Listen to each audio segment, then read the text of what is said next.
What's that you've got there? Some wild birds. Really? Where did you find them? Over in that field. What are you going to do with those wild birds? I'm gonna play games with them. Games? What kind of games? I poke a stick at them, and stare them, and shake up the cage to make them fight with each other. I see. And then what are you going to do with them? I feed them to my cat. Look, I know that sounds like a lot of fun, but I'm really fond of wild birds, and I think I'd like to take them off your hands. Why would you want these birds? You know they're good for nothing. They're just gonna fly away. Look, I'll pay you for them. $5. Okay. $10? Fine. $10. $20. What? They're exotic birds. You found them in the field. An exotic field. All right. Here you go.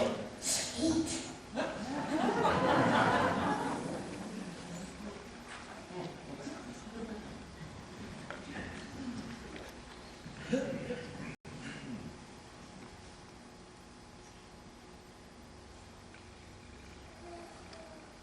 I remember the day the voices started. My father had brought home a stranger who said he could speak to the gods. He had traveled all over the world, and he said he knew the secret to communicating with the heavens. I thought, perhaps I could learn how to hear from God. I so wanted to know that God saw me, that he loved me. So I stayed up late into the night talking with our guest, and he told me the words to say. Oh, I was frightened at first, but I said them. And suddenly, I could hear, oh, not the loving voice I so longed to hear, but angry, hateful voices telling me, "You're worthless. You're ugly. You're too wicked for God to ever love you." I tried so hard to be good enough, to live my life in a way that would stop the voices. But they just got louder.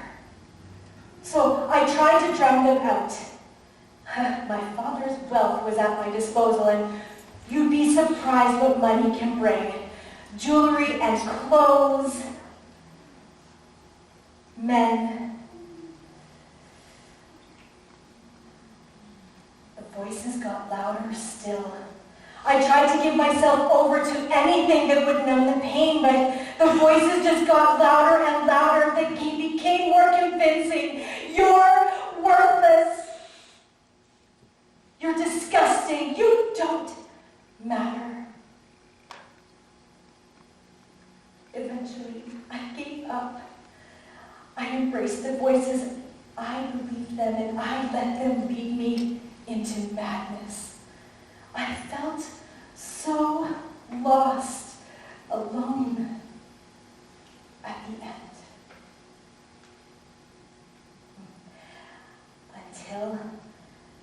Until the day he came. Oh, the voices in my head were screaming at me to stay away from him, but I couldn't. He simply said my name, Mary. And with that one word, he shattered the bars that held me captive, and he lifted me out. He set me free. I knew I stood before a loving God, and the voices in my head had been nothing but terrible lies. In that moment, I saw my value. Though it had laid buried beneath madness, depression, and hopelessness, I saw my worth. He saw me. He loved me. And I followed him.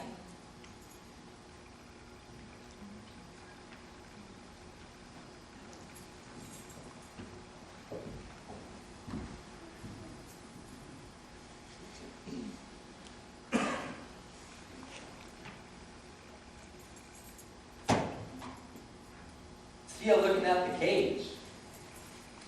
Yeah. Know who's in there? Mankind. Where did you find them? In the garden.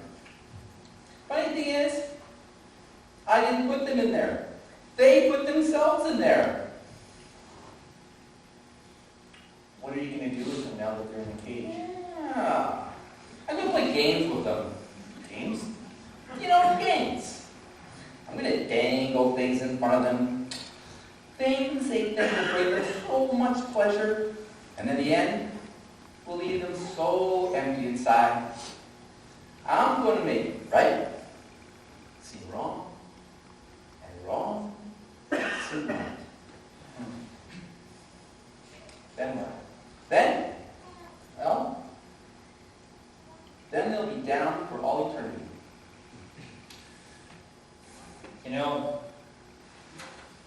me and my father were really fond of mankind. So, what are you trying to say? I'm going to purchase their freedom. You want those humans? You know they're good for nothing. They turned their back on you before, and you know they'll do it again. Yeah? You're serious. Very serious. Yeah, well, you know. You know it's going to cost you. Yeah, I know full well what it'll cost me. It's going to cost me everything. My tears. Your blood. Yeah, my blood. My life. It's going to cost me my life. You're willing to go through all that and give your life? Absolutely. It's worth it.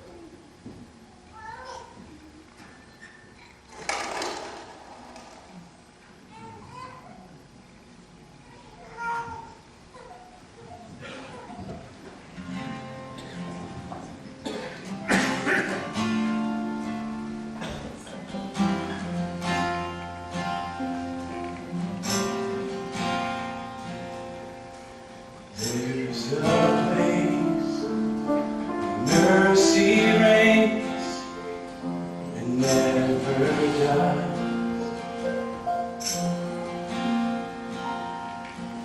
There's a place where streams of grace flow deep and wide. Where all the love I've ever found comes like a flood, comes flowing down. At the cross, I surrender my life. I'm in awe of you. I'm in awe of you. Where your love ran red and my sin washed white. I owe all to you. I owe all to you, Jesus.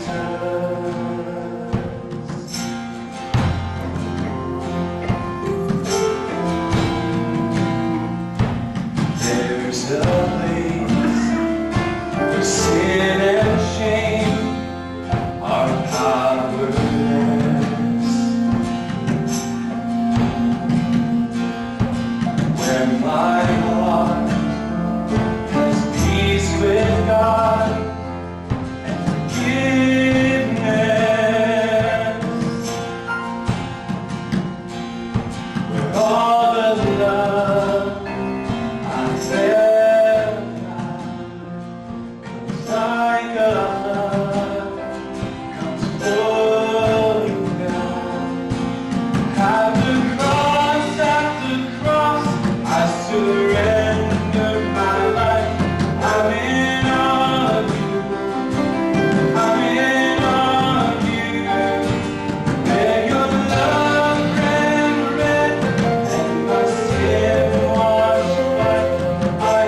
owe all to you. I owe all to you, Jesus.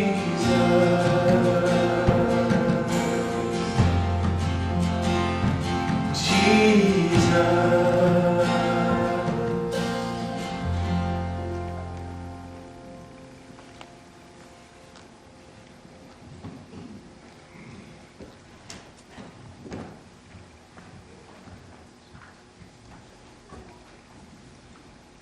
Some of you know that later on this month, in fact on April the 27th, I'm going to be making a trip to Beirut, Lebanon, to just go and support a ministry that we've been supporting for a couple of years. I'm going with a team that has made pretty clear indication that it is safe for us to do so. But I got to tell you that it is sort of the highest security place I've ever been to. And I had these sort of thoughts. What if all of a sudden our little group of 8 is in a van and it veers off into a dangerous zone? What if somehow all of a sudden our passports are apprehended, we go through a check zone, and we are taken captive? What would happen in that moment? You know, I've watched way too many of these movies where they're taken captive, but I'm thinking, no, I have a church back in West Kelowna that would raise the millions and millions of dollars that they would require for a ransom. You do that, wouldn't you? You know, I know that there's those strategies. We've all seen them, right? On the movies. You know, oh, we don't pay ransom. We don't pay ransom to thugs and terrorists and all that kind of stuff. I've often wondered, what does that sound like to the one who's being held captive? And I thought to myself, I don't want that to be me. Please pay the ransom. I don't want to die somewhere like that. Those are a couple of words that we don't often use. Kidnapping, ransom. And yet, every time it's mentioned, we know exactly what they're talking about, right? Somebody's taken captive, and there's a ransom price paid. We always wonder, what is the price that is to be given in exchange? Jesus, too, used this language. It tells us something of why he died. And you know, in many places, Jesus describes how and where, and as the Gospels rolled out, Jesus describes the how and where, that he will be tortured, and led to Golgotha, to a place where he will be nailed to a cross, and he will die and rise again. That's what we celebrate on a day like today. But there is a place where Jesus not only gives us how, but he gives why. And in Matthew 20, verse 28, he's talking with the disciples about what it means to truly serve. And he's talking with the disciples about sort of an upside-down orientation to serving. It's the least who become the greatest, and the greatest who become the least. And he says there, whoever wants to become great among you must be your servant, and whoever wants to be first must be your slave. Just as the Son of Man did not come to be served, but to serve, and to give his life as a ransom for many. You know, friends, serving, okay. But hold it. Jesus, what are you talking about? What is this next part that you are talking about? What is this whole ransom business? And we know that there was a day when Jesus came. And it was an important day, and his whole life was about serving. Now the fact is that we all understand this, really we do. We understand it more than we think we do. We understand sacrifice, especially when it has to do with our own benefit, right? We all understand. No pain? No? Oh, you do understand this. You do understand this. You have practiced this yourself. We all understand a little short-term pain for long-term gain. Pain of exercise to have a healthier body longer most of the time. The pain of sacrificing other little things so that we can put that down payment down on our house, right? Short-term pain for long-term gain. And in this thought, it's expressed this beautiful thing. Because Jesus does not overturn the principle, but he does reverse the focus. And he says, my pain for your gain. My ultimate pain for your long-term, eternal gain.